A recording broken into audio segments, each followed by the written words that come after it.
اعوذ باللہ من الشیطان الرجیم بسم اللہ الرحمن الرحیم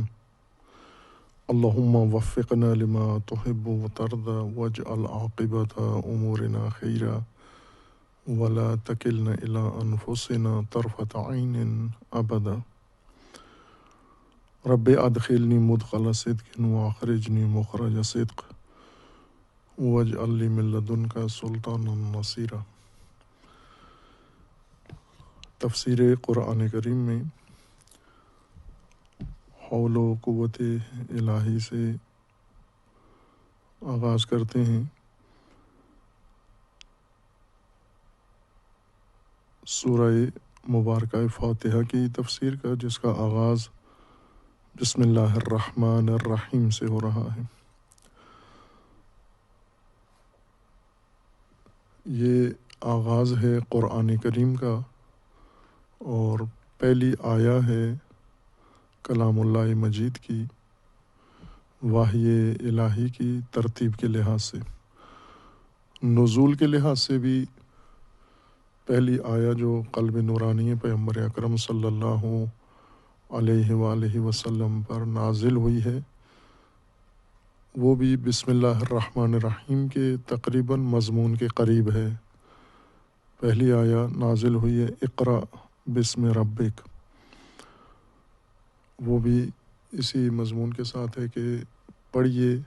اللہ کے نام کے ساتھ۔ اور ترتیبی قرآن کریم میں اور ترتیب تدوینی قرآن کریم میں بسم اللہ الرحمن الرحیم کو آیہ اول شمار کیا گیا ہے۔ رسول اللہ صلی اللہ علیہ وآلہ وسلم کے دستور و ہدایت کے مطابق، اور جس طرح نزول قرآن کریم حق تعالیٰ کی جانب سے ہے، اس کی ترتیب بھی خداوند تبارک و تعالیٰ کے فرمان کے مطابق ہے۔ یعنی حکم الہی سے رسول اللہ صلی اللہ علیہ وآلہ وسلم آیات قرآن کو ترتیب دیتے تھے، اور اپنے اصحاب کو جو مامور تھے حفظ آیات اور کتابت آیات پر، وہ انہیں مختلف صورتوں کی شکل دیتے تھے کہ انشاءاللہ بعد میں جہاں سورہ کے متعلق بات آئے گی وہاں عرض ہوگا کہ قرآن کریم کے اندر بھی جا بجا سورہ کا ذکر ہے، جس طرح تحدی میں ہے کہ حق تعالیٰ کا فرمان ہے منکرین و مشرکین و دیگر طبقات کو جو شک کرتے ہیں کلام الہی میں کہ آیا یہ اللہ کا کلام ہے یا نہیں، یا خود رسول اللہ صلی اللہ علیہ وآلہ وسلم کا کلام ہے، یا رسول اللہ صلی اللہ علیہ وآلہ وسلم نے کسی اور سے یہ کلام سنا ہے اور اللہ کا کلام بنا کر پیش کیا ہے۔ اس طرح کے شبہات زمانہ نزول قرآن کریم میں اظہار کیے جاتے تھے، جن کے جواب میں اللہ تعالیٰ کا فرمان ہے کہ اگر یہ کسی بشر کا قول آپ کو لگتا ہے، وہ کلام لگتا ہے، تو آپ بھی ایک سورہ اس کی مانند لے کر آئیں۔ وحی خدا میں یہی عنوان ذکر کیا گیا ہے کہ سورہ قرآن کی طرح آپ بھی ایک سورہ لے آئیں۔ بس ترتیب قرآن کریم میں جو سورہ ہے یا سورت جس کی ہم تعبیر کرتے ہیں، یہ حکم الہی سے اور فرمان رسول اللہ صلی اللہ علیہ وآلہ وسلم سے انجام پایا ہے، اور اس لحاظ سے سورۃ الفاتحہ یہ پہلا سورہ ہے قرآن کریم کا تدوین کے لحاظ سے اور کتابت کے لحاظ سے۔ یہ بات پہلے بیان کی ہے کہ قرآن کریم میں مداخلت انسانی نہیں ہے۔ اللہ تعالیٰ نے حفظ قرآن کو اپنی طرف منسوب فرمایا ہے کہ قرآن کا نزول اور اس کتاب کی تحریف سے حفاظت یہ اللہ کے ذمہ ہے۔ اسی وجہ سے یہ محفوظ ہے، اور وہ کتب جن کا نزول اللہ کی جانب سے ہوا ہے لیکن ان کے حفظ کا ذمہ امتوں کے ذمہ تھا، ان کے اندر تحریف ہوئی ہے، جیسے تورات ہے، جیسے انجیل ہے اور پہلے نازل ہونے والی دیگر کتب ہیں، لیکن قرآن کریم میں کسی لحاظ سے تحریف کا شائبہ نہیں ہے، لفظی طور پر یا ترتیبی لحاظ سے،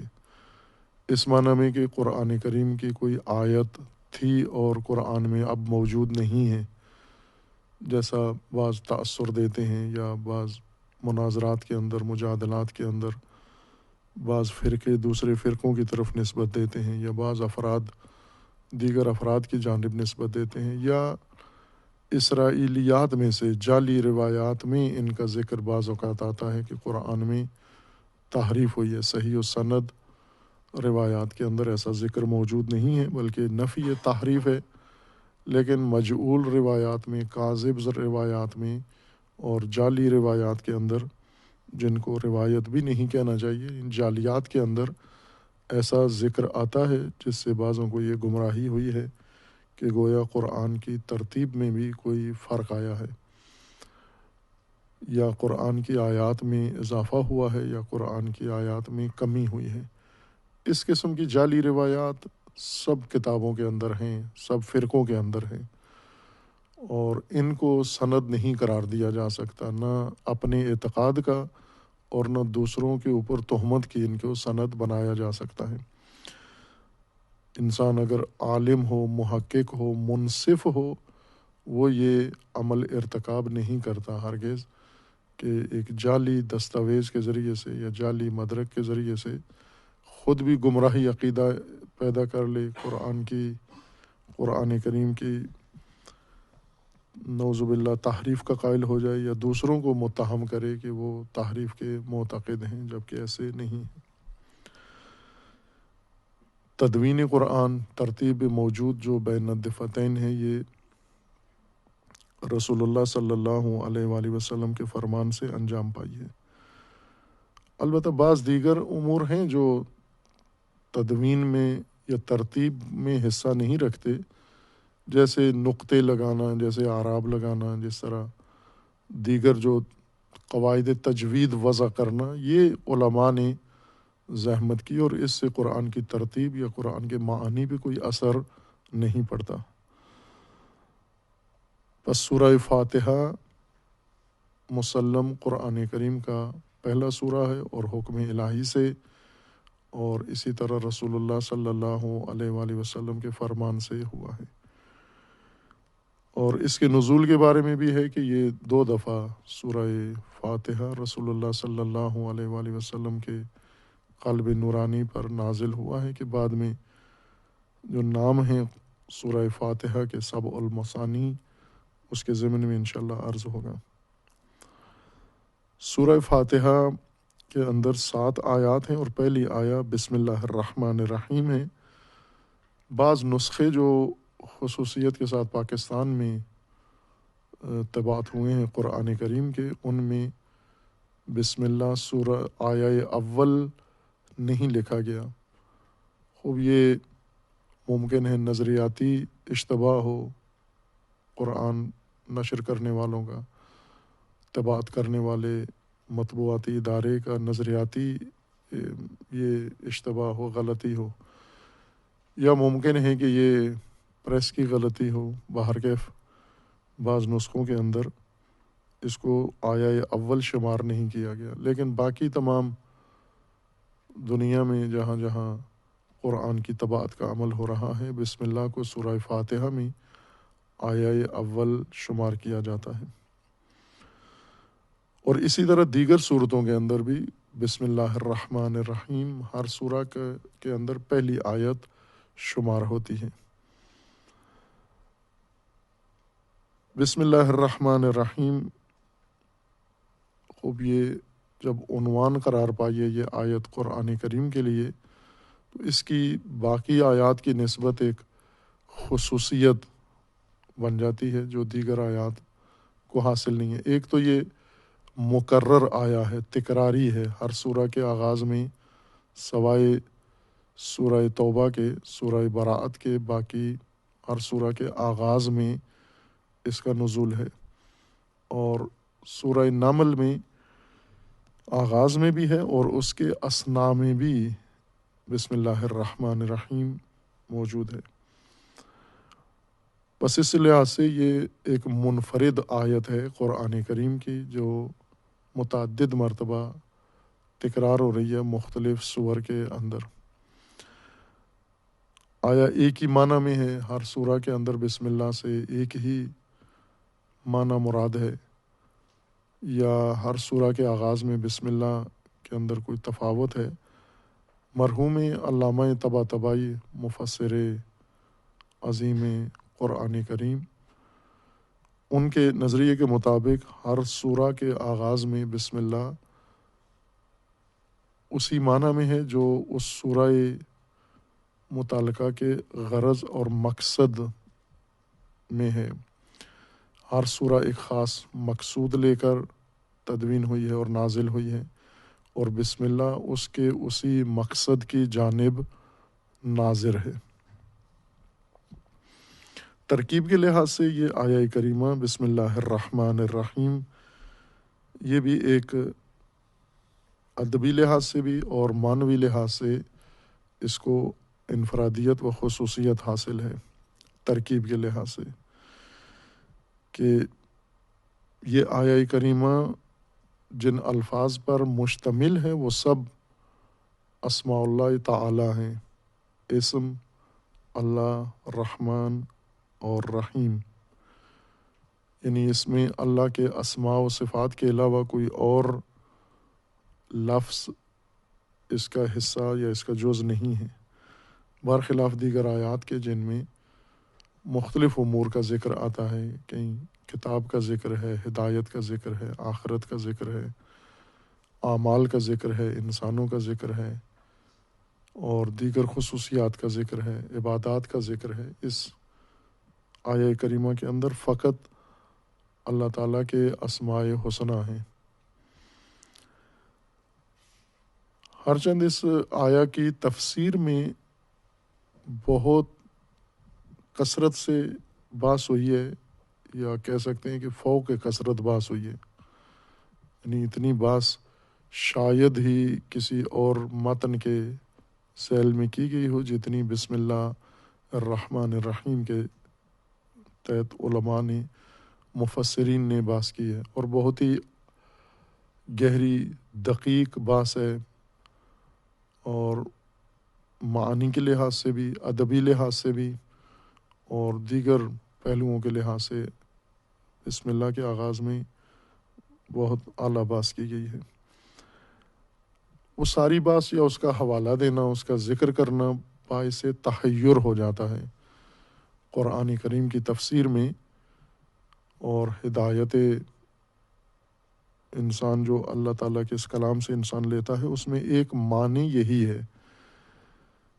کہ انسان علمی طور پر اور تحقیق کے لحاظ سے تو یہ سارے اقوال ضرور ملاحظہ کرے، لیکن جب اس کو تفسیر کی صورت میں پیش کرے یا مراد الہی کی صورت میں پیش کرے، وہاں پر مختلف احتمالات کا ڈھیر لگا دینا مومن کے سامنے، مخاطب کے سامنے، انسان کے سامنے، اور اسے یہ کہہ دینا کہ یہ سب احتمالات پائے جاتے ہیں اس آیہ کے اندر یا اس لفظ کے اندر، تو یہ ہدایت کی غرض کے منافی ہو جاتا ہے، کیونکہ ہدایت کے لیے صاف شفاف واضح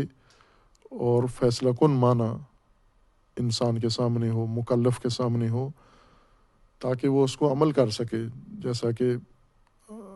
مقدماتی بحث میں اشارہ ہوا تھا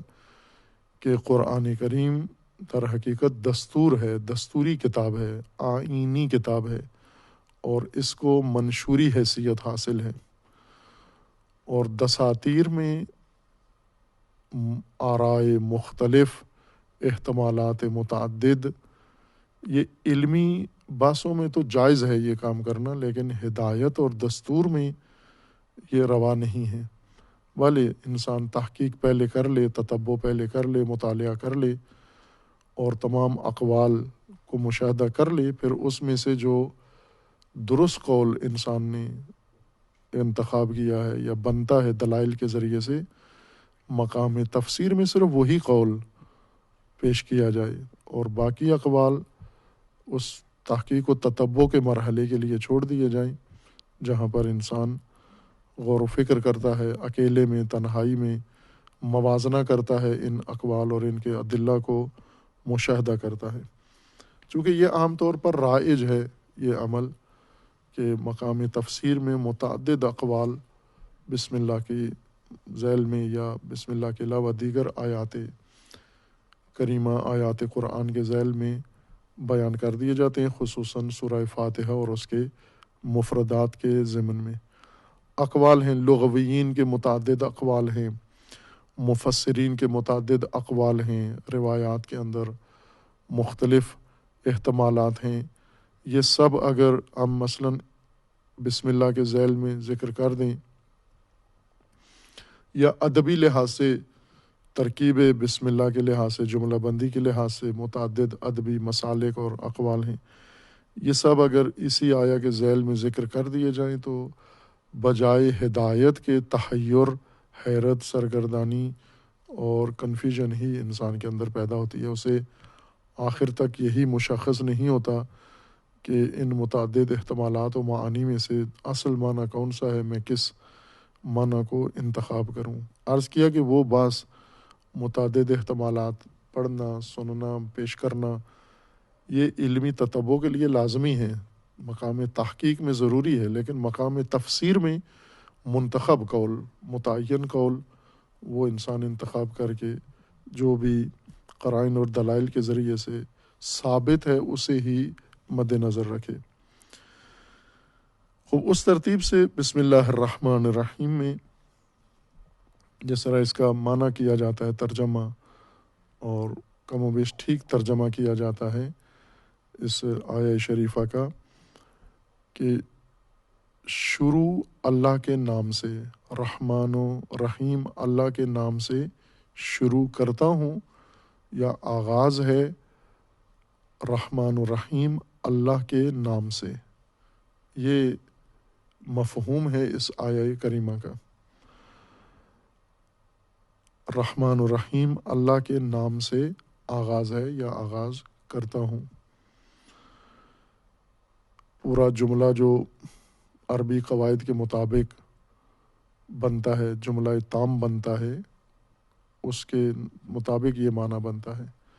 چونکہ جو قواعد عرب ہیں ان کے لحاظ سے اگر ظاہر جو مذکور ہے، ملفوظ بسم اللہ ہے، یہ جملہ تامہ نہیں ہے۔ بسم اللہ الرحمن الرحیم یہ فقط جار و مجرور ہے، اور اس کو ایک ایسے فعل کی ضرورت ہے جس کے ساتھ مل کر یہ صفات اور یہ اسماء یہ سب ایک مکمل اور تام جملہ بنے۔ ابھی جملہ ناقصہ ہے ادبی ترکیب کے لحاظ سے، اس لیے کہا جاتا ہے کہ اس کی تقدیر میں، نیت میں، یا اسی جملے کے اندر پنہان ایک فعل بھی ہے جو ابتدا قرار دے سکتے ہیں آپ اس کو، یا ابتدا کے ہم معنی کوئی بھی دیگر فعل آپ مد نظر رکھ سکتے ہیں، جس کا اردو یا فارسی ترجمہ آغاز کہلاتا ہے، کہ آغاز ہے اللہ رحمان الرحیم کے نام سے۔ یہ جو ترکیب ہے اللہ کے نام سے، یہ قرآن کریم میں متعدد جگہ پر تکرار ہوئی ہے، صرف بسم اللہ کے اندر نہیں ہے بلکہ بسم اللہ کے علاوہ بھی ہے۔ اور انسان جو کام کرتے ہیں، چونکہ انسانوں کو یہ دستور دیا جا رہا ہے، بسم اللہ کی آموزش انسانوں کو دی جا رہی ہے، بسم اللہ کی تعلیم انسانوں کو دی جا رہی ہے، پہلی آیہ کے طور پر، پہلی سبق کے طور پر، اور پہلے دستور کے طور پر پہلا دستور بسم اللہ الرحمن الرحیم ہے کہ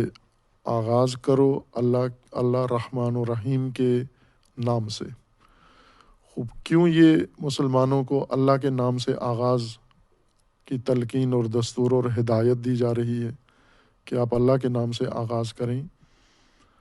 قرآن کا آغاز، ابھی یہاں بسم اللہ کا مطلب قرآن کا آغاز، اس کتاب ہدایت کا آغاز، اس منشور کا و دستور کا آغاز، ہدایت کی کتاب کا آغاز اللہ رحمان و رحیم کے نام سے ہو رہا ہے۔ دیگر آیات کے اندر ہے کہ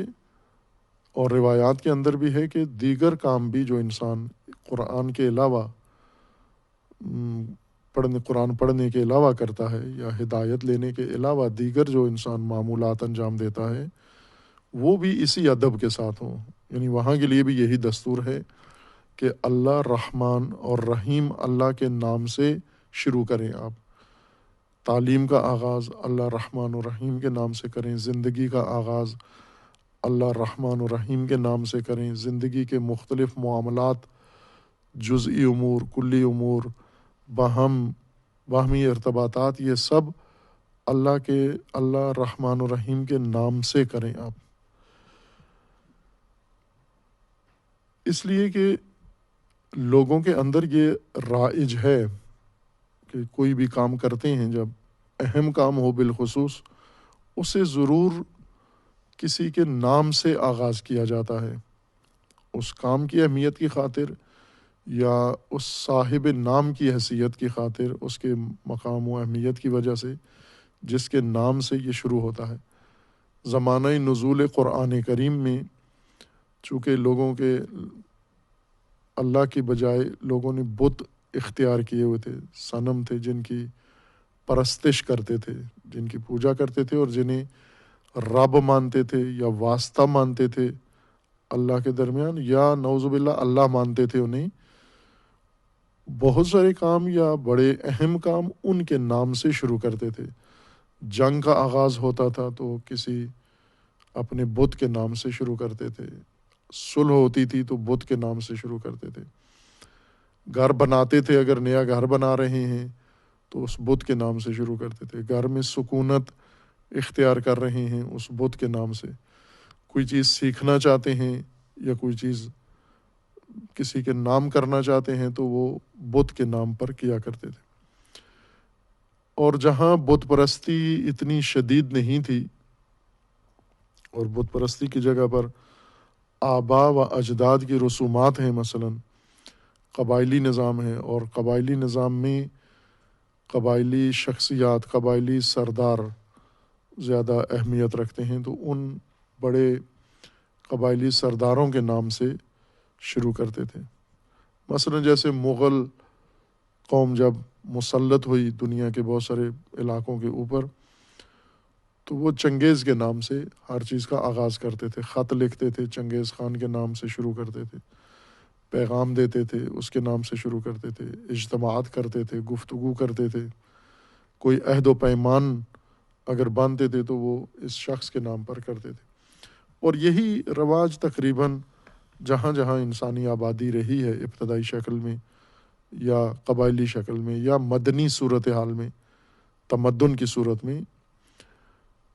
یعنی جب قبل از قبائل انسانی زندگی تھی، ایک نیم متمدن زندگی کہہ لے جس میں تہذیب و ثقافت نہیں تھی، پھر اس سے انسانی زندگی قبائلی شکل میں داخل ہوئی ہے، پھر قبائلی حالت سے ارتقا کر کے تمدنی شکل اس نے اختیار کی ہے. لیکن یہ ادب ہر جگہ رائج رہا ہے کہ کسی کے نام سے اس کا آغاز کرتے ہیں. آج بھی ترقی یافتہ دور میں، اس ٹیکنالوجی کے زمانے میں، سائنس و علم کے زمانے میں بھی یہ رسم قائم ہے. مثلا آج بھی کوئی نئی چیز جب انہیں کشف ہوتی ہے، دریافت ہوتی ہے،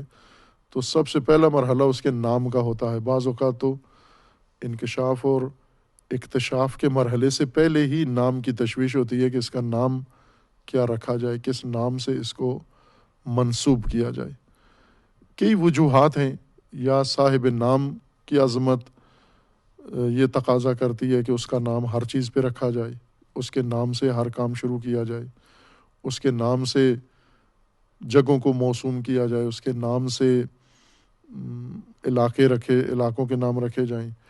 اس کے نام سے مثلا انسانی مختلف اعمال و معاملات کے نام موسوم کیے جائیں.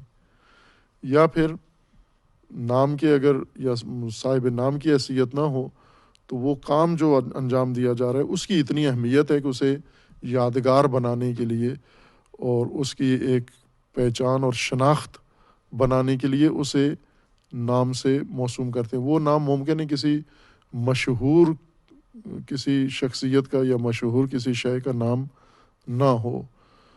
ممکن ہے خود ایک ابتدائی نام ابھی سے اس نام کو اختراع کیا گیا ہو، گڑھا گیا ہو، رکھا گیا ہو، صرف اس لیے کہ اس کو یادگار بنایا جائے اور اس کی پہچان اور اس کے تعارف کے لیے اس کا نام ہونا ضروری ہے، چونکہ کل کو لوگوں نے پوچھنا ہے، ہم نے بتانا ہے، تو نام کے ذریعے سے اس کو ہم بتائیں۔ لہٰذا نام سے اعمال کا آغاز، نام سے مختلف معاملات کا آغاز، معاہدوں کا آغاز، پیغامات کا آغاز، تاریخی سلسلوں کا آغاز، یہ مرسوم ہے انسانی تہذیب کے اندر، پہلے سے قرآن کے نزول سے پہلے سے ایسے تھا،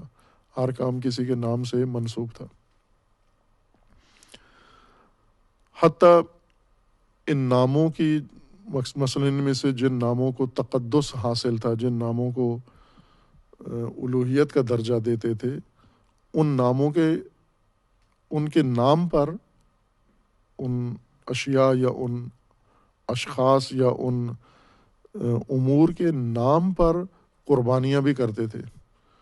اسی کے نام پر، نام کے ساتھ مثلا جانور کاٹتے تھے بنام فلاں، مثلا بت کے نام پر یا کسی دیوی دیوتا کے نام پر، جس طرح ہندوستان کی تہذیب کے اندر ہے کہ بہت سارے افسانوی موجودات ہیں، فرضی خیالی موجودات ہیں جن کا کوئی حقیقی وجود نہیں ہے، یا اگر حقیقی وجود بھی ہے تو اس کا درجہ افسانوی ہے، خیالی ہے۔ مثلا وہ بھگوان ہے وہ انسان، لیکن تہذیب نے، لوگوں نے اس کو بھگوان کا درجہ دے دیا ہے، وہ ایک معمولی انسان ہے، اس کے اندر کوئی صفات ایسی دیکھی ہیں انہوں نے دوسرے انسانوں سے منفرد، تو انہوں نے تخیلی طور پر اس کو بھگوان کہہ دیا ہے، جبکہ وہ دیگر انسانوں کی طرح ایک انسان ہے۔ اسے اگر عورت ہے تو دیوی بنا دیا ہے، اگر مرد ہے تو اس کو دیوتا بنا دیا ہے، یا سرے سے وجود ہی اس کا افسانوی ہے کہ وجود میں ہی نہیں آیا، وہ موجود ہی نہیں ہے، لیکن انہوں نے اس کو موجود فرض کر لیا ہے، موجود لحاظ کر لیا ہے، فرضی وہ جو مخلوق ہے، یا نہ حقیقی مخلوق ہے لیکن اس کا جو مقام و مرتبہ ہے، اس کا عنوان تخیلی اور فرضی اور وہمی ہے، جیسے اشارہ کیا کہ وہ ایک انسان تھا لیکن اسے بھگوان یا نعوذ باللہ اللہ کا درجہ دے دیا گیا ہے۔ ان کے نام پر قربانیاں ہوتی ہیں، ان کے نام پر چڑھاوے ہوتے ہیں، ان کے نام پر اعمال انجام، ان کے نام پر اماکن مخصوص کر دیے جاتے ہیں،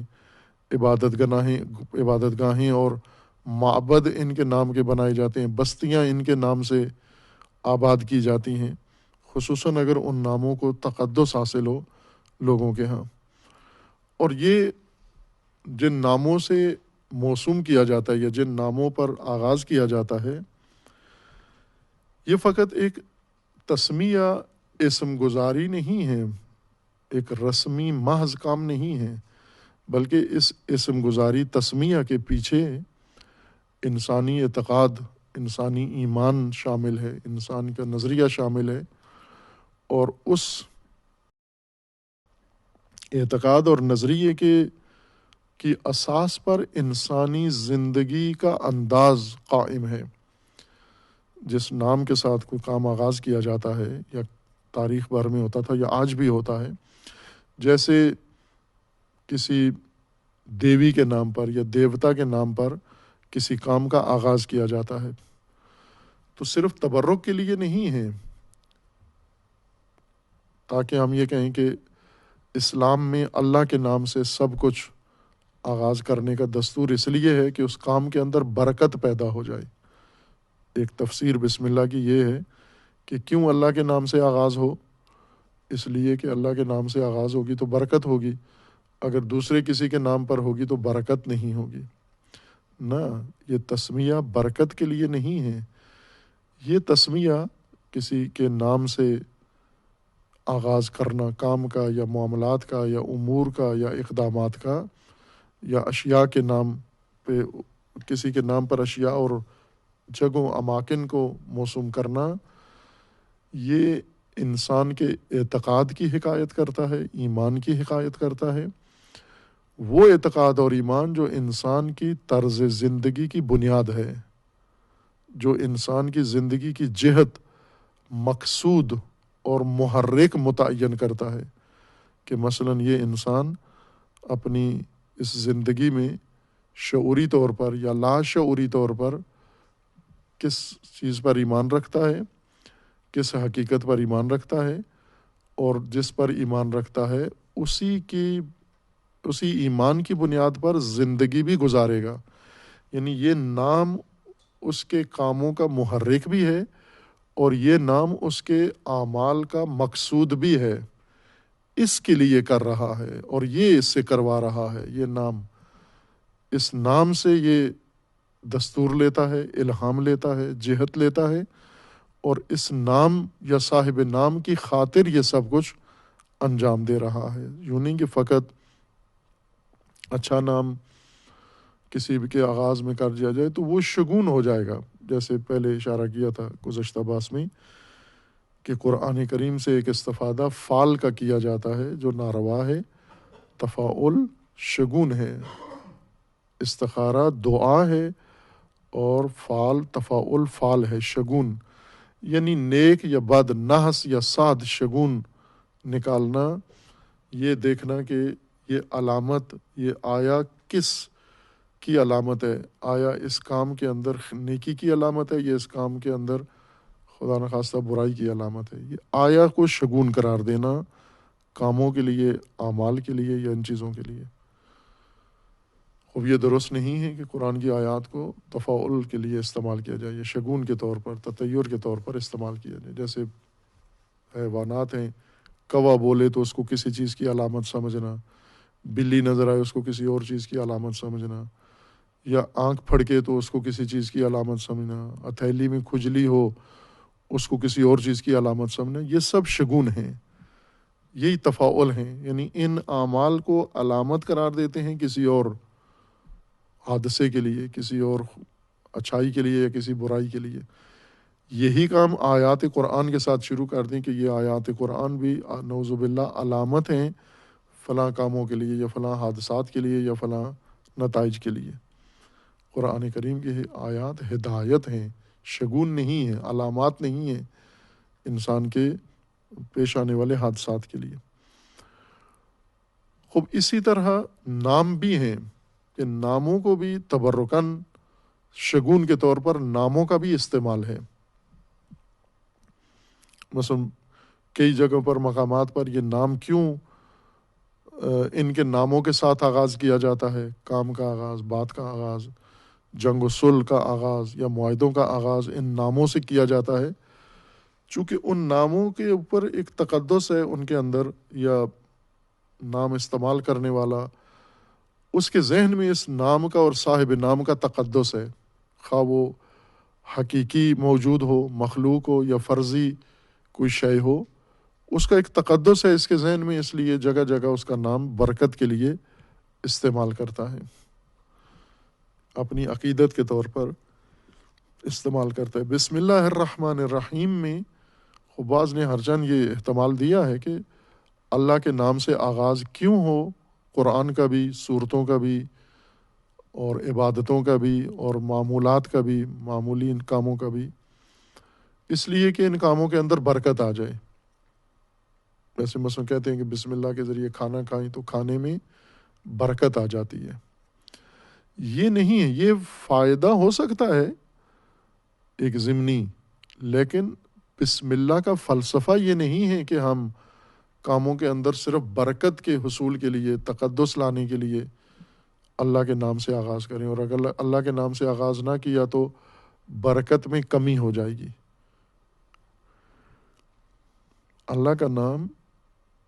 انسان کے ایمان کی حکایت کرتا ہے، یعنی ہر نام جو اللہ کے نام سے شروع کرتے ہیں ان کے ایمان کی حکایت کرتا ہے یہ نام، اور جو غیر اللہ کے نام سے یہ کام انجام دیتے ہیں ان کے ایمان اور اعتقاد کی حکایت ہوتی ہے اور ذہنیت کی عکاسی ہوتی ہے۔ اور یہ ذہنیت فقط ایک تصوری ذہنیت نہیں ہے، بلکہ یہ وہ ذہنیت ہے جو انسان کی عملی زندگی کی بنیاد ہے، جس کے اوپر انسان کی عملی زندگی گزرے گی یا گزر رہی ہے، یعنی دوسرے لفظوں میں یہ نام اس کی اعمال کا محرک بھی ہے اور یہ نام اس کے اعمال کا مقصود بھی ہے۔ یہ نام انسان کی زندگی کی طرز، انسان کی زندگی کا انداز اور انسان کی زندگی کی جہت متعین کر رہا ہے کہ یہ انسان کس حقیقت سے تعلق رکھتا ہے، کس نظریے سے تعلق رکھتا ہے، کس اعتقاد سے تعلق رکھتا ہے، کس مبدا سے تعلق رکھتا ہے اور کس انجام کی طرف متوجہ ہے اور کس مقصود کی طرف یہ گامزن ہے یہ انسان۔ اس لیے خداوند تبارک و تعالیٰ نے یہ ادب مومنین کو سکھایا ہے کہ آپ نے دوسرے اگر قبائل، مشرکین، منافقین و دیگر بے دین افراد دوسرے ناموں سے اگر آغاز کرتے ہیں تو آپ نے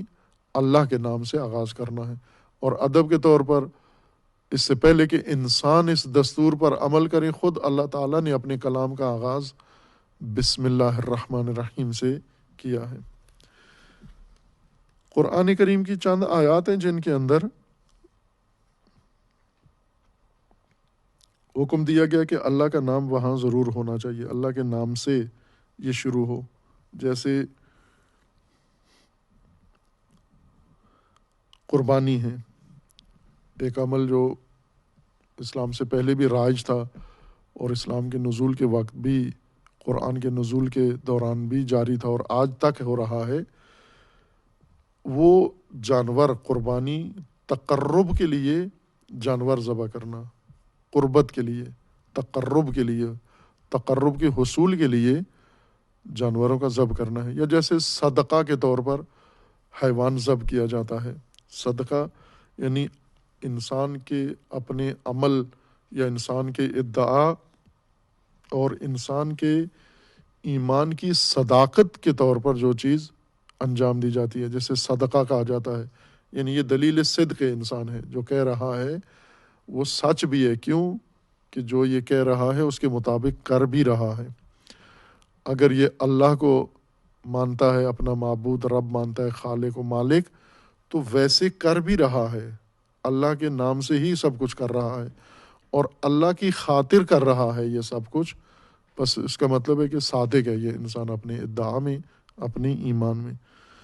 یہ سب کچھ اللہ کے نام سے کیا جائے، جیسے سورہ مبارکہ مائدہ کے اندر ہے فَكُلُوا مِمَّا أَمْسَكْنَا عَلَيْكُمْ وَاذْكُرُوا اسْمَ اللَّهِ عَلَيْهِ، جن چیزوں کو روکا گیا ہے آپ سے، آپ اللہ کا نام ان پر لے کر پھر انہیں استفادہ کر سکتے ہیں۔ مثلا وہ حیوانات جنہیں آپ نے ذبح کر کے کھانا ہے، اللہ کا نام لے کر انہیں ذبح کریں تو پھر انہیں کھا سکتے ہیں آپ۔ یا دیگر آیت کے اندر ہے فَكُلُوا مِمَّا ذُكِرَ اسْمُ اللَّهِ عَلَيْهِ إِن كُنتُم بِآيَاتِهِ مُؤْمِنِينَ، سورہ انعام آیا 118 میں ہے کہ فَكُلُوا، آپ کھا سکتے ہو، مِمَّا ذُكِرَ اسْمُ اللَّهِ عَلَيْهِ، وہ گوشت کھا سکتے ہو جس جانور کو اللہ کے نام پر کاٹا گیا، اللہ کے نام کے ساتھ کاٹا گیا ہے، یعنی نام خدا لے کر جس جانور کو ذبح کیا گیا ہے، نام خدا لے کر یعنی ذبح کرتے ہوئے اللہ کا نام لیا گیا۔ اللہ کا نام کیا مطلب؟ یعنی اللہ کے فرمان پر یہ کیا جا رہا ہے اور اللہ کے تقرب کے لیے یہ کام کیا جا رہا ہے۔ اس جانور کو آپ کھا سکتے ہو، دوسرے کو نہیں کھا سکتے، چونکہ اور دیگر آیت میں ہے کہ وَلَا تَأْكُلُوا، ہاتھ مت لگاؤ ان حیوانوں کو یا اس گوشت کو یا ان چیزوں کو مما لم یذکر اسم اللہ علیہ وانہ لفسق، جن پر اللہ کا نام نہیں لیا گیا، غیر اللہ کا نام لیا گیا ہے۔ غیر اللہ میں کوئی بھی ہو،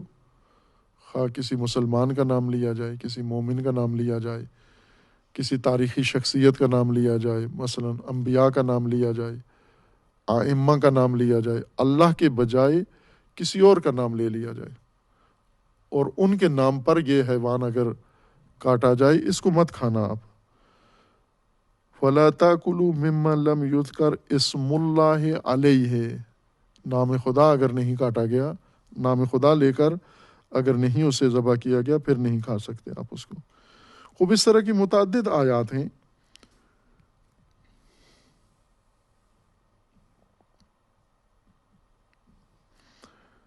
مثلا سورہ مبارکہ حج میں ہے وَلِكُلِّ أُمَّةٍ جَعَلْنَا مَنْسَكًا لِيَذْكُرُوا اسْمَ اللَّهِ عَلَى مَا رَزَقَهُم مِّن بَهِيمَةِ الْأَنْعَامِ۔ ہر امت کے لیے اللہ تعالیٰ نے ایک منسک قرار دیا ہے، لِيَذْكُرُوا اسْمَ اللَّهِ عَلَى مَا رَزَقَهُم، کہ حق تعالیٰ نے جو انہیں حیوانات مویشیوں کے ذریعے سے جو غذا خوراک عطا کی ہے، اس رزق پر اللہ کا نام لیں، نام خدا کے ساتھ یہ کام کریں۔ اور متعدد مقامات پر نام خدا اور اللہ کے علاوہ کسی کے نام پر انجام پانے والے امور کا ذکر ہے کہ جن پر غیر اللہ کا نام ہے وہ روا نہیں ہے، جائز نہیں ہے، جن پر اللہ کا نام لیا جائے گا وہ آپ کے لیے جائز اور روا ہے۔ خوب یہ ادب قرآن کریم کے آغاز میں بھی موجود ہے کہ بسم اللہ کے ساتھ قرآن کا آغاز ہو رہا ہے، اللہ رحمان و رحیم کے نام سے آغاز ہے ہدایت کے اس آئین و منشور کا۔ اسم عربی زبان میں تفسیر کے قواعد میں سے ہے کہ آپ آیات کریمہ کے اندر استعمال ہونے والے جو الفاظ ہیں جنہیں علوم قرآنی کی اصطلاح میں مفردات کہا جاتا ہے، یعنی علیحدہ علیحدہ الفاظ، آیت کے اندر یہ الفاظ جب آتے ہیں ایک جملے کی شکل اختیار کر لیتے ہیں، لیکن جملے میں استعمال ہونے والے الفاظ کو اگر علیحدہ علیحدہ ہم لحاظ کریں، دیگر الفاظ جو جن کے ساتھ مل کر یہ لفظ استعمال ہوا ہے ان سے علیحدہ کر کے تنہا اس لفظ کو اگر مد نظر قرار دیں، اس کو مفرد کہا جاتا ہے، یعنی کلمہ مفردہ یا لفظ مفرد، اور اس کو اصطلاح میں مفردات قرآن کہا جاتا ہے، یعنی آیات قرآن کریم میں استعمال ہونے والے الفاظ۔ ان الفاظ کے معانی اور ان الفاظ کے لغوی معنی، ان الفاظ کے قرآنی معنی جو قرآن کریم کے مد نظر ہیں، چونکہ تفسیر میں ہم درپے ہیں در حقیقت ان معانی کے جو ان الفاظ کے ذریعے سے اللہ تعالیٰ نے مراد لیے ہیں، جن معانی کو انسان تک پہنچایا گیا ہے ان الفاظ کے ذریعے سے، یا سمجھانے کے لیے ان الفاظ کو، ان معانی کو انسان تک پہنچانے کے لیے انسانی قلوب اور انسانی اذہان تک ان معانی کو پہنچانے کے لیے ان الفاظ کا سہارا لیا گیا ہے، یہ قرآنی معانی ہوں گے۔ اور قرآنی معانی جن الفاظ کے ذریعے سے استعمال پہنچائے جا رہے ہیں، یہ الفاظ قرآن سے ہٹ کر لغت کا بھی حصہ ہیں، عربی الفاظ ہیں، عربی زبان کا حصہ ہیں۔ قرآن میں آنے کے بعد ممکن ہے ان کا وہی معنی ہو جو لغت عرب میں ہے، اور ممکن ہے قرآن نے اس معنی سے قریب کوئی اور معنی مراد لیا ہو اس لفظ کے ذریعے سے جو لغت میں کسی اور معنی میں استعمال ہوتا ہے۔ اور یہ حتمی ہے کہ قرآنی معنی لغوی معنی سے تناسب رکھتا ہے، ربط رکھتا ہے، جوڑ رکھتا ہے، بالکل ہی اجنبیت نہیں ہوتی کہ لغوی معنی اس لفظ کا کچھ اور ہے اور قرآن میں اس کا معنی بالکل ہی بے ربط ہو، بے مناسبت ہو، حتماً اس لغوی معنی کے ساتھ کوئی تناسب بنتا ہے۔ تفسیر قرآن کے لیے یہ بنیاد بہت ضروری ہے کہ جو الفاظ مفردات قرآن میں استعمال ہوئے ہیں ان کے لغوی معانی پہلے ملاحظہ ہوں، پھر قرائن سے یہ تشخیص دیا جائے کہ قرآن کریم میں کون سا معنی مراد ہے، اور اس قرآنی مراد اور قرآنی معنی کا لغوی معنی سے ارتباط کیا ہے۔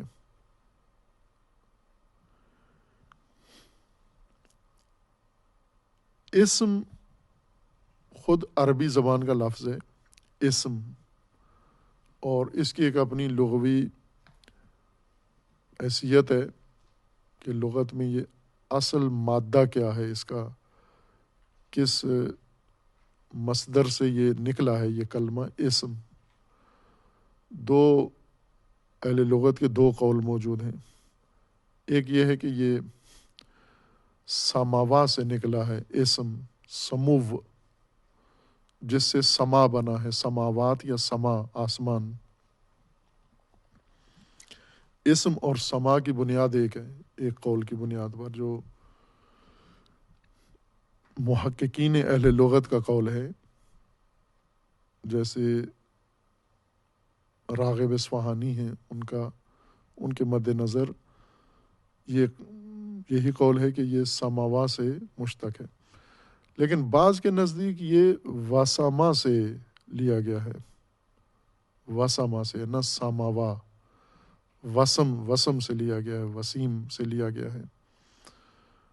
جس کا معنی علامت ہے، نشانی لگانا۔ سموف سے اگر لیں تو سموف بلندی کو کہتے ہیں، ارتفاع کو۔ اب لغوی طور پر استدلال کیا گیا اور قرائن، اور صحیح قول یہی ہے کہ سماوا سے لیا گیا ہے، چونکہ اسم کے استعمالات بتاتے ہیں کہ یہ ہر چند مناسبت رکھتا ہے وسما سے، لیکن آگے چل کر اسم کے جو دیگر ادبی قواعد ہیں وہ وسما کے ساتھ تناسب نہیں رکھتے، بلکہ اسم سمو کے ساتھ تناسب رکھتے ہیں۔ مثلا جب یہ کہا گیا ہے کہ علامت بھی ہے ایک الفاظ کے مادہ کو پرکھنے کے لیے، کہ کسی بھی لفظ کا اگر صیغہ تصغیر بنایا جائے تو وہاں پر اصل مادہ لوٹ کے آ جاتا ہے اپنی اصلی شکل میں، پتہ چل جاتا ہے کہ بنیاد کیا تھی۔ تو اسم کا جب بنایا جاتا ہے صیغہ تصغیر، مصغر صیغہ بنایا جاتا ہے، تو وہ سموف سے بنتا ہے، نہ کہ وسم سے بنتا ہے۔ اس وجہ سے، اور اس قسم کے دیگر استدلالات ہیں، قرائن ہیں، کہ ہم اس تفصیل میں نہیں جاتے۔ بقول بعض اہل لغت کے کہ دونوں میں سے جس سے مشتق ہو، خواہ وسما سے ہو یا سماوا سے ہو، دونوں صورتوں میں اس وقت مراد روشن ہے کہ اسم اس لفظ کو کہتے ہیں جو کسی معنی کے لیے، حقیقت کے لیے، کسی شے کے لیے یا کسی بھی امر کے لیے وہ لفظ مختص کیا جاتا ہے، اور اس لفظ کے ذریعے سے اس مسمى کو، معنی کو پہچانا جاتا ہے۔ یہ لفظ جب بھی تلفظ ہو، تصور ہو اور اس کو ادا کیا جائے یا سنا جائے اس لفظ کو، وہ معنی ذہن میں آتا ہے اور متبادر ہوتا ہے، جس کے لیے یہ لفظ مقرر کیا گیا ہے، اس کو اسم کہتے ہیں۔ کیوں اسم کہتے ہیں؟ چونکہ سمو بلندی ہے، بلندیاں مختلف طرح کی ہیں، اور ایک خصوصیت مشترک ہے بلندیوں کی، خصوصاً جن چیزوں کو بلندی حاصل ہے، بلندیوں کے اندر ایک احاطہ بھی شامل ہے۔ مثلاً ابھی ہم یہاں بیٹھے ہیں اور ہمارے سر کے اوپر چھت ہے، فرش نیچے ہے اور چھت اوپر ہے۔ یہ چھت، اس کو کہتے ہیں کہ یہ سمو رکھتا ہے، چھت ہماری نسبت یا فرش کی نسبت سمو رکھتا ہے، بلند ہے، اوپر ہے، اور صرف بلند نہیں ہے بلکہ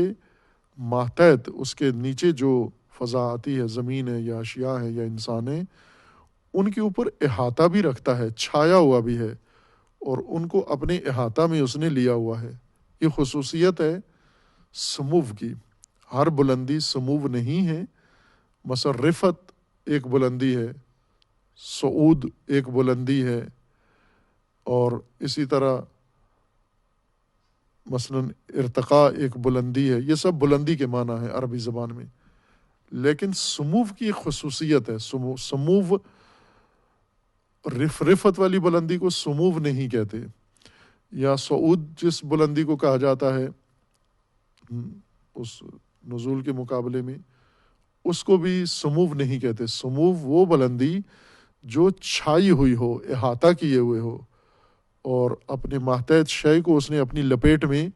لیا ہوا ہو، اور اس طرح سے لیا ہوا ہو کہ یہ شے اس کے احاطہ سے باہر نہ آ سکتی ہو۔ جب بھی یہ شے مثلا آپ کو نظر آئے تو اسی کے احاطے میں نظر آئے گی، اسی کے ماتحت نظر آئے گی، اسی کے اندر لپٹی ہوئی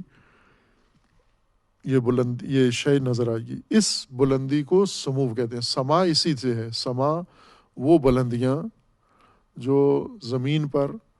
یا نچلی فضا میں یا انسانوں کے اوپر احاطہ کیے ہوئے ہیں، بلندیاں بھی ہیں اور محیط بھی ہیں، چھائی ہوئی بھی ہیں، انہوں نے اپنی لپیٹ میں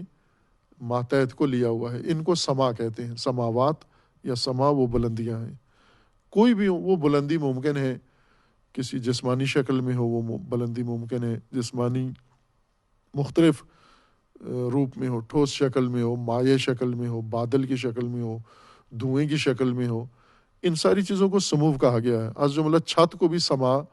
عربی زبان میں کہا گیا ہے، چونکہ بلند ہے اور محیط ہوتا ہے چھت انسانوں کے اوپر۔ نام کو کیوں پھر سمو کہا گیا ہے؟ سمو اگر بلندی ہے تو اس کا نام سے کیا تعلق بنتا ہے؟ نام ایک لفظ ہے ایک معنی کے لیے۔ ہر لفظ جو کسی معنی کے لیے مقرر کیا جائے اسے اسم نہیں کہتے۔ اسم اس لفظ کو کہتے ہیں جو معنی کا احاطہ کر لے، چھایا ہوا ہو معنی کے اوپر، اور جب بھی معنی کو حاضر کیا جائے یہ لفظ بھی ہمراہ آئے اور اس لفظ کے احاطے سے یہ معنی کبھی بھی باہر نہ جاتا ہو، نہ جا سکتا اور نہ جائے۔ اس نام کو، اس لفظ کو اسم کہتے ہیں، اس شرط کے ساتھ کہ معنی کے اوپر اس لفظ کا مکمل احاطہ ہو، اس طرح سے احاطہ ہو کہ اس معنی کی پہچان ہی یہ لفظ بن جائے، اور جہاں بھی یہ لفظ ہوگا وہاں یہ معنی موجود ہو، جہاں معنی موجود ہو وہاں یہ لفظ بھی حاضر ہوگا۔ اس قسم کی خصوصیت رکھنے والے نام کو عربی زبان میں اسم کہا جاتا ہے۔ مثلا انسان کے القابات بھی ہیں، انسان کی کنیت بھی ہے، انسان کے تخلصات بھی ہیں، اور انسان کا نام بھی ہے۔ نام اسم مثلا عربی زبان میں علیحدہ ہر ایک کے لیے لفظ استعمال کیا جاتا ہے، باقی زبانوں میں بھی ہے کہ نام کیا ہے آپ کا، لقب کیا ہے آپ کی، شہرت کیا ہے آپ کی، کنیت کیا ہے آپ کی، تخلص کیا ہے آپ کا، یہ علیحدہ پوچھا جاتا ہے۔ نام اور تخلص بتائیں، یعنی اس کا مطلب ہے کہ تخلص بھی ایک لفظ ہے، نام ہے، لیکن وہ نام نہیں ہے جس نے احاطہ کیا ہوا ہے انسان پر۔ تخلص وہ ہے جو انسان کے مثلا رجحان یا انسان کی کسی خصوصیت کو بتاتا ہے کہ شاعر ہے یا ادیب ہے۔ عموماً شاعر اپنی پہچان کے لیے جو لفظ استعمال کرتے ہیں اسے تخلص کہا جاتا ہے۔ یہ احاطہ نہیں کرتا۔ نام جو مثلا ماں باپ نے رکھا ہے یا خود انسان نے رکھا ہے یا کسی اور نے رکھا ہے، جس کا معنی کے ساتھ ایسا تعلق ہے جس کی وجہ سے یہ لفظ محیط ہو گیا ہے، اس معنی کے اوپر چھا گیا ہے، چھایا ہوا نام، چھایا ہوا لفظ کسی معنی کے اوپر، اس کا اسم کہلاتا ہے۔ اور ہوتا یہ لفظ ہے، لیکن یہ لفظ در حقیقت اس نام کے اوپر جب محیط ہوتا ہے اور لفظ کو جب استعمال کیا جاتا ہے تو لفظ فانی ہوتا ہے معنی کے اندر۔ لفظ آئینے کی طرح ہوتا ہے، الفاظ کی حیثیت معانی کی نسبت ایسے ہے جیسے انسان جب آئینے کے سامنے کھڑا ہوتا ہے تو بظاہر تو آئینہ دیکھ رہا ہے، لیکن حقیقت میں آئینے کی طرف اس کی ذرا برابر توجہ نہیں ہے، آئینہ نہیں دیکھ رہا، آئینے میں اپنے آپ کو دیکھ رہا ہے، اپنی شکل اور اپنی صورت دیکھ رہا ہے۔ اس کو کہا جاتا ہے کہ آئینہ فانی ہے اس شکل میں جو آئینے میں دکھ رہی ہے۔ آئینہ کہتے ہی ان چیزوں کو ہیں جو دکھائی کسی کو، دکھے نہیں۔ اگر دکھ رہا ہے یہ آئینہ نہیں ہے، یہ مرئی ہے، مرآت نہیں ہے۔ مرئی جو نظر آئے، مرآت جو نظر دلوائے، جو دکھائی دلوائی کسی چیز کو، نہ دکھائی دے۔ مرئی جو دکھائی دے، مرآت جو کسی دوسری چیز کو دکھائے، اور دوسرے کو دکھانے کے لیے ضروری ہے کہ خود نہ نظر آئے۔ یہ دونوں کام ایک ساتھ نہیں ہو سکتے کہ ایک شے خود بھی نظر آئے اور پھر اپنے اندر کسی اور کو بھی دکھائے، یہ ناممکن ہے۔ ایک کو بیچ میں سے ہٹنا پڑتا ہے، دیکھنے کے عمل میں ہٹنا پڑتا ہے، نہ کہ جسمانی طور پر یا واقعاً وجودی طور پر اس کو ہٹنا پڑتا ہے، رویت میں اس کو ہٹنا پڑتا ہے بیچ میں سے۔ اس کو اصطلاح میں کہتے ہیں کہ یہ نگاہ میں انسان کی جب نگاہ ہوتی ہے آئینے پر اور آئینے میں جو شکل دیکھ رہا ہوتا ہے تو نگاہوں میں آئینہ فانی ہے، فنا ہے، مرئی نہیں ہے، نظر نہیں آتا، ہوتے ہوئے بھی نہیں ہے، کل عدم ہے، اور اس کے بغیر وہ نظر بھی نہیں آتا۔ معنی لفظ کے اندر نظر آئے گا جب آپ لفظ استعمال کرتے ہیں، اور لفظ جب آپ سنتے ہیں تو لفظ در حقیقت فانی ہو جاتا ہے معنی میں، اور اصل معنی ہے جس کو آپ استعمال کر رہے ہیں، نہ کہ لفظ ہے۔ لفظ آئینہ ہے معنی کا، آپ تلفظ لفظ کا کر رہے ہیں، چونکہ معنی کا تلفظ نہیں ہو سکتا۔ معنی تکوینی چیز ہے، لفظ ایک صوت ہے، مصوت چیز کا نام ہے۔ مثلا لفظ معنی یہ کتاب ہے، یہ میز ہے، یہ میز تو انسان تلفظ نہیں کر سکتا، انسان کے منہ سے میز نہیں نکل سکتی، نہ مصوت ہے یہ میز، یہ مجسم ہے یہ میز۔ لیکن ہم نے ایک لفظ اس میز کے لیے، اس سطح کے لیے اور اس ڈھانچے کے لیے ایک لفظ چنا ہے میز کے نام سے۔ جب ہم لفظ میز استعمال کرتے ہیں تو میم یہ زے کبھی بھی آپ کے نگاہوں میں نہیں ہوتا، ذہن میں نہیں ہوتا، یہ ڈھانچہ ذہن میں ہوتا ہے۔ مثلا جب آپ کہتے ہیں میز کا اندازہ کتنا ہے تو میم یہ زے کا اندازہ نہیں لگا رہے ہوتے آپ کہ یہ اس کا سائز کتنا ہے، ان حروف سے تشکیل یافتہ لفظ کا اندازہ کتنا ہے۔ یا قیمت جب پوچھتے ہیں میز کی قیمت کیا ہے، وہ میز کی قیمت اگر آپ کے لفظ کی قیمت لگائی جائے تو دکاندار کہے گا کوئی قیمت نہیں ہے۔ جو آپ کے منہ سے لفظ نکل رہا ہے میز، میم یہ زے، اس کی کوئی قیمت نہیں ہے۔ لیکن جب آپ میز استعمال کرتے ہیں تو میز پر نہ دکاندار کی توجہ ہوتی ہے نہ آپ کی توجہ ہے، میز کا لفظ فانی ہے معنی کے اندر۔ ایسے لگ رہا ہے کہ گویا آپ نے خود معنی زبان سے ادا کیا ہے اور سننے والے نے معنی سنا ہے، آپ سے لفظ نہیں سنا۔ لفظ کی یہ حیثیت ہوتی ہے کہ ہمیشہ قربانی دیتا ہے، لفظ خود اوجل ہو جاتا ہے، ہٹ جاتا ہے اور اپنے وجود میں معنی کو دکھاتا ہے۔ ایک مرآت کی حیثیت ہوتی ہے اس لفظ کی۔ اس لیے جو احکامات ہوتے ہیں، جو اثرات ہوتے ہیں، وہ سارے معنی کے ہوتے ہیں، لفظ کے نہیں ہوتے وہ اثرات۔ نام اسم، حق تعالیٰ کا اسم نام ہے مثلا، خوب یہ نام ممکن ہے لفظ ہو، کوئی بھی لفظ ہو، جیسے اللہ نام ہے، اللہ اسم ہے، لفظی لفظ ہے۔ اور آپ جب کہتے ہیں کہ اللہ کے نام سے شروع کریں، یعنی آپ جب کر رہے ہیں تو زبان سے جو تلفظ ہوگا، آپ کا ادائیگی ہوگی، وہ خدا کا نام ہوگا، اللہ کا نام ہوگا، چونکہ اللہ کے اسماء ہیں، جس طرح قرآن کریم میں ہے کہ للہ الاسماء الحسنی، اللہ کے اسماء حسنی ہیں بہت سارے، ان میں سے جس میں سے کے ذریعے سے آپ پکارنا چاہیں اللہ کی ذات کو پکار سکتے ہیں۔ لیکن یہ الفاظ اسماء نہیں ہیں اللہ کے، یہ الفاظ مرآت ہیں اللہ کے اسماء کے۔ اسماء اللہ نہیں ہیں یہ الفاظ، یہ الفاظ اسماء اللہ ہیں۔ اصل اسم جس کے ذریعے سے ہم اللہ تعالیٰ کی ذات اور اللہ تعالیٰ کی حقیقت کو سمجھتے ہیں، وہ صفت ہے ذات خداوند تبارک و تعالیٰ کی، کمال ہے حق تعالیٰ کا۔ اس کے ذریعے سے ہم اللہ کی ذات کو پہچانتے ہیں۔ اللہ تعالیٰ کی ذات مخفی ہے، اللہ تعالیٰ کی ذات کنز ہے، کنز مخفی، اور یہ کنز مخفی کسی پر نہیں کھلتا۔ اس کی شناخت، اس کی پہچان، اس کا قرب، اس کا تقرب کسی کو حاصل نہیں ہے۔ اس اسماء، اس ذات کے، اس ذات غیبی کے، اس ذات کنز کے، اس ذات مخفی کے، جو انسانوں پر مخفی ہے، یعنی خفا انسانوں میں، ورنہ اپنی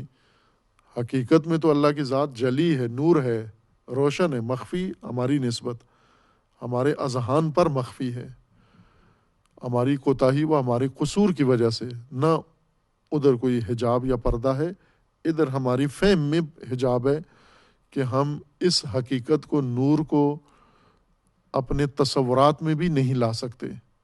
اپنے ادراکات میں مفاہیم کے طور پر بھی نہیں لا سکتے۔ لیکن در عین حال ہمیں اس ذات کی پہچان بھی ہے۔ وہ پہچان کس لیے، کس ذریعے سے؟ صفات کے ذریعے سے، کمالات کے ذریعے سے، افعال اور آثار کے ذریعے سے اس ذات کی ہمیں پہچان ہے۔ ان کمالات کی علامت کے طور پر یا ان کمالات کے لیے ہم نے الفاظ مقرر کیے ہوئے ہیں، یا دین مبین میں، قرآن میں الفاظ مقرر کیے گئے ہیں کہ اللہ تعالیٰ کی یہ صفت ہے جس کو اس لفظ کے ذریعے سے اشارہ کیا جائے گا۔ یہ الفاظ مشیر ہیں، دلالت کرتے ہیں ان صفات پر۔ دراصل اسماء وہ صفات ہیں جن کے ذریعے سے ذات خدا کی طرف ہماری توجہ جاتی ہے یا اللہ تعالیٰ کی ہمیں معرفت ہوتی ہے۔ آپ جب اللہ کے نام سے شروع کرتے ہیں، اللہ کا نام سے مراد یہ لفظ نہیں ہے جو آپ تلفظ کر رہے ہیں، یہ لفظ فانی ہے اس صفت کے اندر۔ اصل میں آپ اس صفت کو مد نظر رکھے ہوئے ہیں، وہ صفت جو ذات کی نشاندہی کر رہی ہے، جو ذات کا پتہ دیتی ہے۔ پس بسم اللہ جب انسان کہہ رہا ہوتا ہے تو ایک بہت عظیم معرفت کے مقام پہ انسان کھڑا ہوا ہے۔ ہر چند کبھی کبھار ہم سنی سنائی بسم اللہ کہہ دیتے ہیں، تقلیدی بسم اللہ کہہ دیتے ہیں بچوں کی طرح۔ بڑے کہتے ہیں، بچوں نے بھی ادب سیکھ لیا ہے، وہ بھی بسم اللہ کہتے ہیں، لیکن انہیں اندازہ نہیں ہے۔ اور بسم اللہ جب انسان ادراک کر لے اس بسم اللہ کے مفہوم کو، حقیقت کو، تو بسم اللہ کہنا بہت بڑا مقام ہے انسان کے لیے۔ بسم اللہ الرحمن الرحیم، یعنی یہ انسان جس کی زبان سے بسم اللہ ادا ہوتا ہے، یہ لفظ ادا ہوتا ہے، نام خدا سے آغاز کرتا ہوں۔ نام خدا ہے صفت خدا، نام خدا ہے وہ کمال جو ذات حق تعالیٰ کے اندر ہے، اور وہ کمال ہماری رہنمائی کرتا ہے ذات حق کے ساتھ۔ آپ اس لفظ کے ذریعے سے صفت کو ذہن میں حاضر کرتے ہیں، صفت کا ادراک کرتے ہیں، وہ صفت آپ کو ذات کی طرف نشاندہی کرتی ہے۔ پس آپ در حقیقت اس صفت کے ذریعے، لفظ کے ذریعے صفت اور صفت کے ذریعے ذات سے مرتبط ہو جاتے ہیں، متصل ہو جاتے ہیں۔ آپ ابھی جہاں کھڑے ہوئے ہیں، جہاں نام خدا لے کے کر رہے ہیں، تو کسی ایسی چیز کا نام نہیں ہے جو مثلا گزر گئی، جیسے قبیلے کا کوئی سردار تھا، گزر گیا، لیکن نام اس کا آپ نے زندہ رکھا ہوا ہے، اور اس نام کے تحت کوئی مسمہ نہیں ہے، بغیر مسمہ کے نام ہیں۔ ایسے بھی قرآن نے کہا ہے کہ یہ جن کے تم نام لیتے ہو یہ تو صرف اسماء ہیں، مسمہ کہاں ہے ان کا؟ ان ہم الا اسماء سمیتموہا، تم نے یہ نام رکھ چھوڑے ہیں، یہ نام ہے، یعنی اس وقت الفاظ ہیں، مسمہ کہاں ہے ان کا، مدلول کہاں ہے ان کا؟ وہ یہ مرآت تو ہے، لیکن اس مرآت کے اندر مرئی نہیں ہے، کوئی چیز دکھتی نہیں ہے، صرف الفاظ ہیں۔ جیسے انسان ہے نا، اپنے لیے بہت سارے نام رکھ لیتے ہیں۔ ایک ادبی لطیفہ ہے کہ کچھ جو ادبیات کے اندر، لغات کے اندر، عربی لغت ہے، فارسی لغت ہے یا اردو زبان کے اندر، اس کے جو ترکیبات ہیں وہ مختلف طبقات نے تقسیم کر لیے ہیں۔ مثلا اس کے اندر جتنے بھی اسماء تھے، القابات تھے، وہ بادشاہوں نے، شہنشاہوں نے اپنے ساتھ مختص کر دیے ہیں۔ جتنے القابات تھے وہ سارے شاہوں کے لیے ہیں، جتنے اسماء تھے وہ سارے مثلا صاحب نام لوگوں نے اپنے لیے مختص کر لیے ہیں۔ افعال جتنے تھے وہ لوگوں نے لے لیے ہیں، چونکہ لغت عرب میں کہتے ہیں نا 3 چیزیں ہیں، اسم ہے، فعل ہے اور حرف۔ اسماء بادشاہوں نے لے لیے ہیں، صاحب نام ثروت مندوں نے، بڑے لوگوں نے، چونکہ سارے القابات، سارے اسماء ان کے ساتھ مختص ہو جاتے ہیں، ایک ایک صفحے کے ایک ایک شخص کے اسماء و صفات لکھ دیے جاتے ہیں۔ افعال یہ لوگوں نے لے لیے، محنت مزدوری کرنے والے مزدوروں نے افعال انہوں نے لیے، چونکہ فعل ہے، کام انہوں نے اپنے لیے لے لیے۔ پیچھے کیا بچ گیا؟ حرف، اور حرف علماء نے لے لیا ہے، لہٰذا یہ حراف ہیں، باتیں کرنا۔ حرف یعنی فارسی میں کسی اور بزلہ سنج نے، وہ استاد بزرگوار تھے اوزا میں، خدا رحمت فرمائے انہیں، وہ درس کے دوران وہ پڑھاتے تھے کتاب مصدر، کیا نام ہے اس کا، امثلہ میں پہلا سبق ہی یہی ہے کہ مصدر اصل کلام است و از وی نو وجہ بازمی گردد، یہ امثلہ کی پہلی عبارت ہے۔ تو انہوں نے پڑھاتے ہوئے یہ غلطی ہوئی، یا ان کی نظریہ یہ تھا کہ مصدر اصل کلام است و از وی ہشت وجہ بازمی گردد، کتاب میں لکھا ہوا ہے 9 وجہ، یعنی مصدر اصل ہے، اس سے 9 صیغے بنتے ہیں۔ استاد نے پڑھاتے ہوئے غلطی سے یہ پڑھا دیا کہ مصدر اصل ہے، اس سے 8 صیغے بنتے ہیں۔ تو نیچے سے شاگرد نے ٹوکا کہ جناب استاد، مصدر اصل کلام ہے اور اس سے 8 نہیں بلکہ 9 صیغے بنتے ہیں۔ تو اس نے کہا کہ ٹھیک ہے بھائی، 9 صیغے بنتے ہیں، 10 صیغے بنتے ہیں، 11 بنتے ہیں، 12 بنتے ہیں، وہ گنتا گیا آگے۔ اس نے کہا میں بخیل تو نہیں ہوں، ہر بخیل پہ لعنت ہو، جتنے مرضی ہے بناتے جو تمہیں، کو روکتا تو کوئی نہیں ہے، مصدر اصل ہے، جتنے بناتے ہیں بناتے جو آپ، اس میں زیادہ چڑھنے کی ضرورت نہیں ہے۔ حرف، اسم اور فعل۔ اسم مسمى کی علامت ہوتا ہے یا مسمى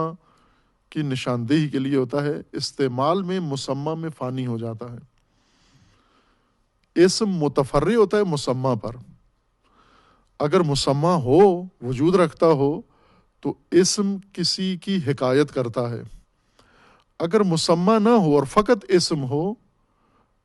مسمى اس کے تحت نہ ہو، مدلول نہ ہو، محکی نہ ہو اس کا،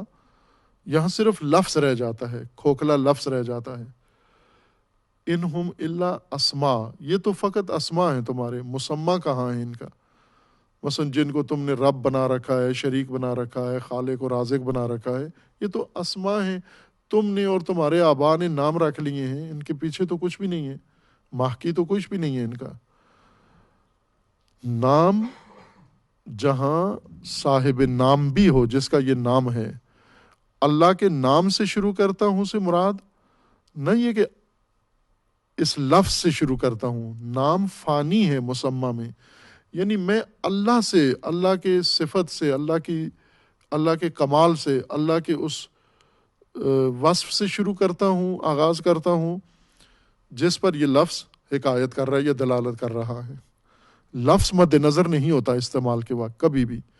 اگر لفظ مد نظر آج ہو جائے، جس طرح صرف و نحو جب ہم پڑھتے ہیں تو یہاں ساری توجہ الفاظ پر ہوتی ہے، یہاں الفاظ مرآت نہیں ہوتے، یہاں پر الفاظ خود مرئی ہوتے ہیں۔ جب آپ یہ دیکھنا چاہ رہے ہوتے ہیں کہ یہ لفظ کتنے حرفی ہے، یہ لفظ اسم ہے، یہ لفظ فعل ہے، یہ لفظ حرف ہے، یہ لفظ مثلا کس باب سے ہے، یہ مجرد ہے، یہ مزید فی ہے، یہ ثلاثی ہے، رباعی ہے، یا یہ مثلا کس اعراب اس کے کیا ہیں، زبر زیر پیش کیا ہے، عامل اس کا کیا ہے، تو یہاں معانی بالکل نظر انداز ہیں، معانی سے چشم پوشی ہے، خود الفاظ کے اوپر ساری نظر ہے آپ کی، الفاظ کے بعد ساری کریں۔ ادبیات معانی کے بغیر الفاظ کے علم کو ادبیات کہتے ہیں، جہاں معانی نظر انداز ہوں۔ یہ ایسے ہی ہے جیسے آئینہ ساز ہے، آئینہ گر جب آئینہ بناتا ہے تو وہ آئینہ بناتا ہے، اس کی ساری توجہ آئینے کے سائز پر ہے، آئینے کی موٹائی پر ہے، آئینے کے سطح پر ہے، آئینے کی شفافیت پر ہے، آئینے کے باقی خصوصیات کی طرف ہے۔ یہاں وہ آئینے میں دیکھ نہیں رہا، یعنی یہ سرے سے جو بنا رہا ہے یہ اس کے لیے آئینہ ہی نہیں ہے، یہ ایک شے بنا رہا ہے۔ آئینہ بعد میں بنے گی جب کسی چیز کو دکھائے گا، ابھی جب یہ بنا رہا ہے آئینہ ساز، آئینہ گر، تو اس کے لیے یہ مرآت ہی نہیں ہے، چونکہ مرآت کہتے ہیں جو کسی کو دکھائے،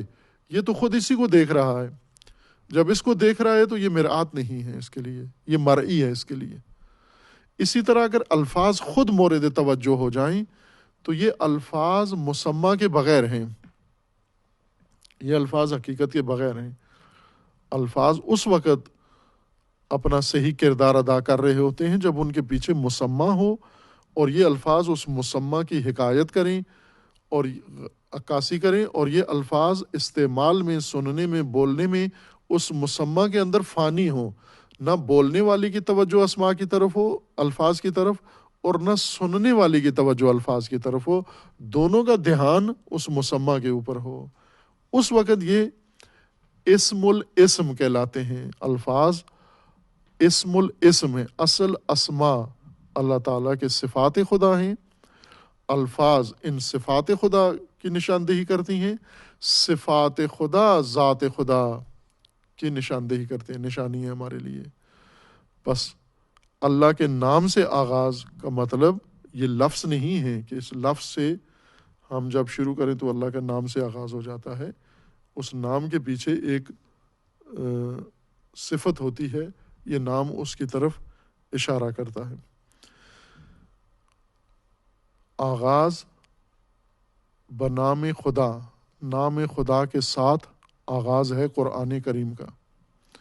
اب نام خدا سے آغاز سے مراد یعنی اس ہدایت کا مبدا، منبع اللہ کی ذات ہے، اس ہدایت کا مقصود اللہ کی ذات ہے، اور یہ ہدایت اللہ کی جانب سے ہے اور اللہ کی خاطر ہے، اور جس مخلوق کے لیے آئی ہے اس مخلوق کو اللہ کی طرف متوجہ کرنے کے لیے ہے، اس مخلوق کو بھی اسی جگہ لے جانے کے لیے جہاں سے ہدایت آئی ہے۔ قرآن جہاں سے آیا، قرآن اللہ سے آیا ہے اور قرآن اللہ کی طرف لے کے جاتا ہے۔ انسان اللہ کے نام سے شروع کرتا ہے یا کرے، جس طرح قرآن اللہ کے نام سے آغاز ہو رہا ہے، انسان اللہ کے نام سے زندگی شروع کرے تاکہ زندگی